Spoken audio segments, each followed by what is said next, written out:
தினமுமே வீடு வாசல் எல்லாமே வந்து சுத்தம் பண்ணி நம்ம வந்து சாமிக்கு பூஜை பண்ணிகிட்ருக்கோம். அதனால் நைட்டே வந்துட்டு பூ இதெல்லாமே வந்து கோர்த்து வச்சிட்டோன்னா காலையில் கொஞ்சம் வந்து ரிலாக்ஸாக இருக்கும் இல்லையா. எல்லாமே மொத்தமாக காலைல செஞ்சால் ஆகாது அப்படி சொல்லிட்டு நைட்டே வந்து பூ எல்லாமே வாங்கிட்டு வந்து கோர்த்து வச்சாச்சு. ரொம்ப ரேட்டு பூவெல்லாம் கையில் வைக்கவே முடியல. மல்லி எல்லாம் பார்த்திங்கன்னா 600 கிலோ அந்த மாதிரி போயிட்டுருக்கு.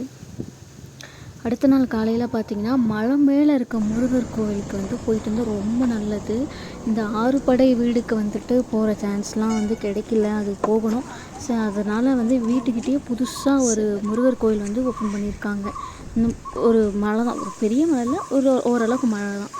அங்கே போயிட்டு முருகரை பார்த்துட்டு வந்து ஈவினிங்க்கு ஒரு வடை. இந்த வடை வந்து பருப்பில் செஞ்சது கிடையாது, நம்ம வந்து உருளைக்கிழங்குல செஞ்சது. இந்த மாதிரி செஞ்சு பாருங்கள், சூப்பராக டேஸ்ட்டாக இருக்குது. பார்க்க அப்படியே பருப்பு வடை இருந்தால் எப்படி இருக்கும் அதே மாதிரி இருக்குது பார்க்க.